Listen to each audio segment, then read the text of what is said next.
네, 보신 것처럼 광저 전남 지역에서도 캄보디아 실종 피해 사례가 잇따르면서 각별한 주의가 필요한 상황입니다. 지금부터 김정규 호남대 경찰행정학과 교수와 함께 자세한 얘기 들어보도록 하겠습니다.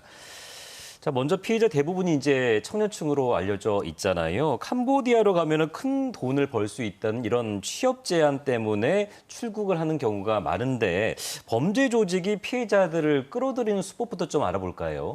일단 한국의 청년들이 취업난을 겪고 있는 것은 알고 있는 사실입니다. 그런데 이 취업을 하려고 시도하는 한국인의 청년들의 입장에서 이 고소득 알바라는 제안은 매우 매력적인 요인이 될 수밖에 없습니다. 고소득을 벌 수 있는 좋은 기회라는 생각 때문에 금방 그 욕망에 사로잡혀서 취업을 선택하는 경우들이 많이 있는 것 같습니다. 네.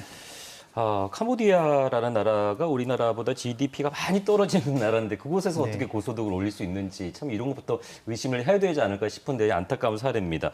그런 가운데 왜 하필 한국인 청년들이 이 범죄 조직의 표적이 되고 있을까요? 청년들이 해외 취업에 대한 관심이 매우 높습니다. 이런 것들이 충분히 미끼로 그들이 활용하는 데 있어서 좋은 소재가 되는 것이죠. 그래서 청년들이 그러한 상황에서 또 그 취업 사이트나 이런 것들을 통해서 취업의 정보를 수시로 접속하는 그 능력이 외국보다 좀 뛰어나다고 알려져 있습니다. 그러니까 그런 잘못된 정보에 대한 노출 빈도, 이것도 굉장히 중요한 범죄 표적이 되는 이유가 되는 것 같습니다. 네. 그러다 보니까 이제 또 현지에 가서 범죄에 이용당할 수밖에 없는 그런 상황인데 전국에서 지금 비슷한 신고가 잇따르고 있습니다. 알려지지 않은 피해도 더 많을 것으로 추정되는데 캄보디아에서 현지의 구조라든지 수사가 어렵다고 전해지고 있거든요. 이유가 뭐가 있을까요? 현재 캄보디아의 정부의 상태는 부정부패나 치안의 부재 수준이 정상 국가라고 보기가 어려운 수준으로 판단이 됩니다.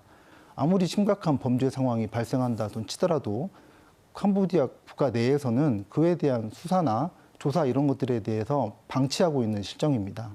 그래서 원활한 수사가 이루어지지 않는 것이죠. 그렇다면 캄보디아 국가 차원에서 어떤 기대는 조금 힘들다라고 보면 되겠군요. 내부적 사정을 기대하는 것은 굉장히 곤란하고 국가적으로 외교 능력을 동원해서 국제공조 같은 방식들이 현재는 필요할 것으로 보여집니다. 자, 주로 청년들이 피해를 보는 만큼 각별한 주의가 필요할 텐데요. 어떤 점을 명심해야 예방할 수 있을까요?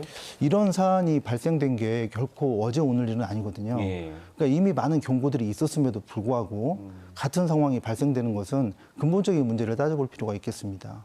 인간의 믿는 능력부터 한번 점검을 해보자면 어떠한 사안에 대해서 거짓을 판별하는 능력이 상대적으로 미흡한 게 인간의 본능입니다. 고수익 알바라는 말은 형용 모순과 같습니다.